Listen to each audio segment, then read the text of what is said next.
어제 그 고발당할 때라는 제목으로 함께 나누는데요. 오늘도 고발당할 때 2편으로 또 함께 은혜를 나눌까 합니다. 어제도 잠깐 이 7절의 말씀을 보았지만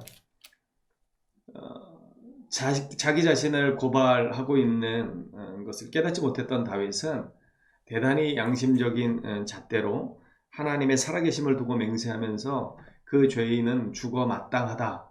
그리고 출애굽기의 말씀대로 갚아야 할 것이다. 이렇게 이야기했습니다. 그것이 1절에서 6절까지의 이야기이고 7절에 보면 오늘 본문에 이렇게 나단이 지적합니다. 당신이 그 사람이라. 그러면서 8절 보십시오. 8절에 보면 8절 끝절에 보면 내가 내게 이것저것을 더 주었으리라. 부족하였다면 내가 너를 필요한 것들을 채워 주었으리라 이렇게 말씀합니다. 왜냐하면 7절 중반절 이후에 보면 내가 너를 이스라엘 왕으로 기름 붓기 위해 너를 사울의 손에서 구원했을 뿐만 아니라 내 주인의 집을 내게 주고 내 주인의 아내들을 내 품에 두고, 그러니까 이 말씀은 사울의 여인들을 다윗이 품었다라는 것이 아니라 사울의 모든 가지고 있었던 권력과 그런 모든 것들을 다윗에게 주셨다라고 말씀하시는 것입니다.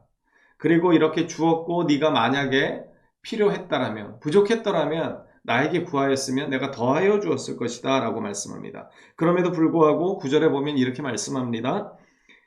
그러한데 어찌하여 내가 여호와의 말씀을 업신여기고, 여기서 업신여기다고 하는 것은 하나님의 말씀을 가볍게 여기는 것이죠. 하나님의 말씀을 마음에 깊이 새기지 않고 허투루 듣는 것입니다. 그렇기 때문에 하나님의 말씀을 지킬 수가 없는 것이죠. 여기 10절에도 보면 이렇게 고발합니다. 이제 내가 나를 업신여기고, 말씀을 업신여겼다고 9절에서 말씀하신 다음에 10절에서는 나를 업신여겼다 이렇게 말씀합니다. 이렇게 고발합니다. 그러니까 이 말씀은 하나님의 말씀을 경홀히 여기는 것이 바로 하나님을 경홀히 여기는 것이다. 이렇게 말씀하는 것입니다. 여러분, 우리가 혹시 하나님의 말씀을 들으면서 하나님의 말씀을 받을 때 그 말씀을 내 식대로 함부로 판단하거나 내 상황에 맞추어 그것을 때로는 무시하거나 이렇게 하는 것은요, 말씀을 무시하는 것으로 끝나는 것이 아니라 하나님을 무시하는 것이라는 사실, 이것을 우리는 기억해야 합니다. 이것이 하나님 앞에 범죄하는 것입니다. 다윗은 하나님의 말씀을 업신여겼다고 고발당합니다. 그리고 그것은 곧 하나님을 업신여긴 것이다 라고 다시 고발당합니다. 그래서 10절 중반절 이후에 보면 이제 내가 나를 업신여기고 햇사람 우리아의 아내를 빼앗아 내 아내로 삼았은즉 칼이 내 집에서 영원토록 떠나지 아니하리라. 하나님을 업신여긴 결과가 이 햇사람 우리아를 죽이게 한 것입니다. 아주 교묘한 술수를 써서 암몬 사람의 손에 죽게 했다는 것을 하나님은 고발하십니다. 그래서 내 집에서 칼이 떠나지 않게 하겠다 말씀하십니다. 이것은 다윗의 생전에 다 드러납니다. 안타깝지만 암몬과 이 다말의 간음 사건, 이 성폭행 사건으로 인해서 나중에 또 압살롬이 암논을 죽이고요. 압살롬의 반역이 이어지고요. 그리고 여기 12절에서 말씀하는 것처럼 너의 눈앞에서 너의 아내를 빼앗아 너의 이웃들에게 주리니 그 사람들이 내 아내들과 더불어 백주에 동침하리라. 이것은 압살롬의 반역 때 그 부하들의 이야기를 듣고 그대로 행했던 압살롬에 의해서 그대로 또 이루어집니다. 비참한 결과를 이렇게 얻게 되는 것이죠. 죄의 결과는 무섭습니다. 그것을 우리는 마음에 새겨야 합니다. 당장 얻어지는 그 쾌락에 우리의 믿음의 눈을 감을 것이 아니라 하나님의 살아계심을 보아야 합니다. 다윗은 그것을 업신여겼던 것입니다. 11절의 말씀도 마찬가지죠. 내 집에 재앙을 일으키겠다. 이것은 조금 전에 말씀드렸던 그러한 사건들로 다 다윗의 삶 속에 드러납니다. 12절에 하나님께서는 이렇게 말씀하십니다. 너는 은밀히 행했지만 나는 백주의 이 일을 행하리라. 이것은 하나님께서 다윗의 은밀한 죄를 감추고 싶었지만 그렇지만 하나님은 이미 다 알고 계셨고 이제는 그것을 드러내시겠다 말씀하시는 것입니다. 사람들은 참 너무나 미련스럽고 바보스럽습니다. 그래서 손바닥으로 하늘을 가리듯이 자기의 죄를 감출 수 있다라고 자꾸만 착각합니다. 하지만 하나님은 어떠한 분이십니까? 이 시편 33편에 보면은요, 이렇게 말씀합니다. 여호와께서 하늘에서 굽어보사 모든 인생을 살피시며 곧 그가 거하시는 곳에서 세상의 모든 거민들을 굽어 살피시는도다. 그는 그들 모두의 마음을 지으시며 그들이 하는 일을 굽어 살피시는 이로다.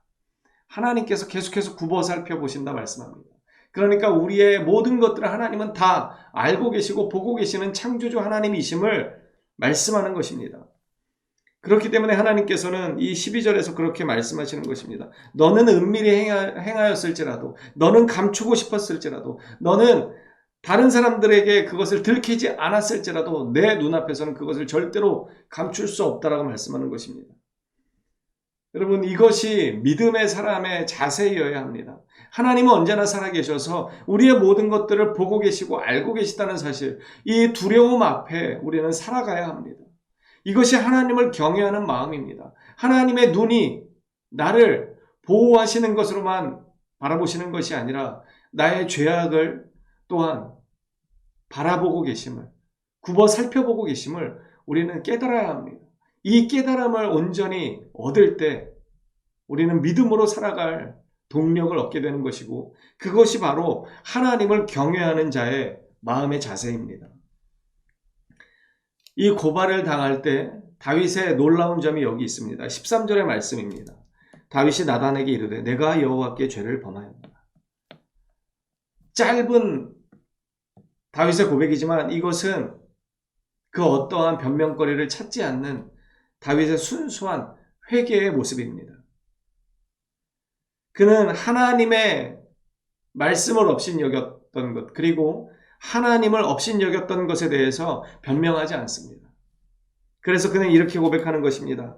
내가 여호와께 죄를 범하였노라. 하나님의 말씀을 가볍게 여기는 것, 그리고 하나님을 무시했던 것, 이 모든 것들을 그는 고백하고 있는 것입니다. 시편 32편과 51편은 다윗의 참회시로 참 알려져 있습니다. 거기에 보면 자신이 죄악 중에 잉태되었다라고 고백합니다.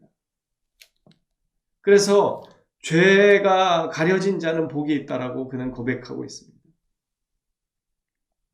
자신의 죄에 대해서 변명하려는 이 잘못된 태도를 다윗은 적어도 이 순간 보이지 않습니다. 시편 51편의 말씀입니다. 하나님이여 주의 인자를 따라 내게 은혜를 베푸시며 주의 많은 긍휼을 따라 내 죄악을 지워주소서. 나의 죄악을 말갛게 씻으시며 나의 죄를 깨끗이 제하소서. 물은 나는 내 죄가를 아오니 내 죄가 항상 내 앞에 있나이다. 다윗은 고백합니다. 자기의 죄가 자기의 앞에 항상 있었다라고 이제는 겸손히 고백합니다. 이것이 다윗의 어처구니 없는 죄악의 결과이기도 하지만 그의 놀라운 그리고 훌륭한 면이 여기 있습니다. 하나님 앞에 고발을 당할 때, 그 죄를 고발당할 때 그는 그저 납작 엎드립니다. 그리고 자신의 그 부족함과 연약함과 하나님 앞에 가증스러웠던 모든 모습을 고백하고 있습니다. 그러니까 13절 중반절 이후에 이렇게 말씀합니다. 여호와께서도 당신의 죄를 사하셨나니, 회개에 대한 하나님의 응답입니다. 여호와께서도 당신의 죄를 용서하셨다 말씀합니다. 그래서 당신이 죽지 아니하려니요. 그런데 14절의 말씀이 이어집니다.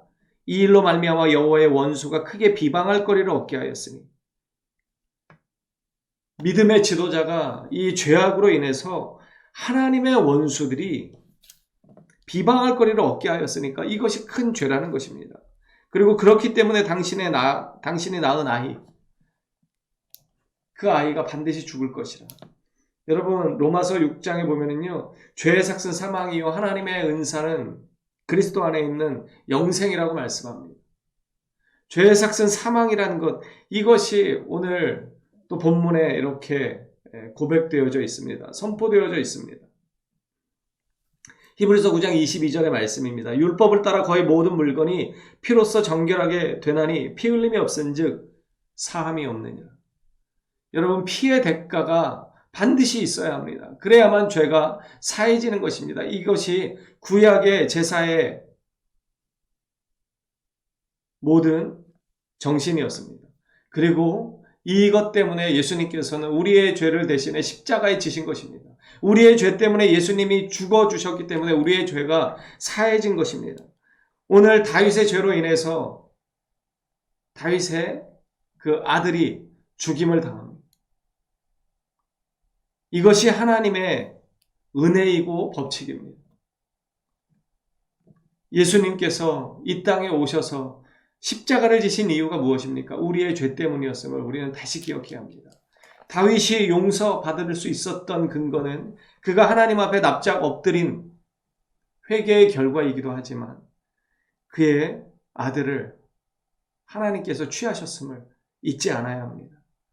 죄에는 반드시 그 대가가 따른다는 것임을 깊이 생각하는 우리가 되었으면 좋겠습니다.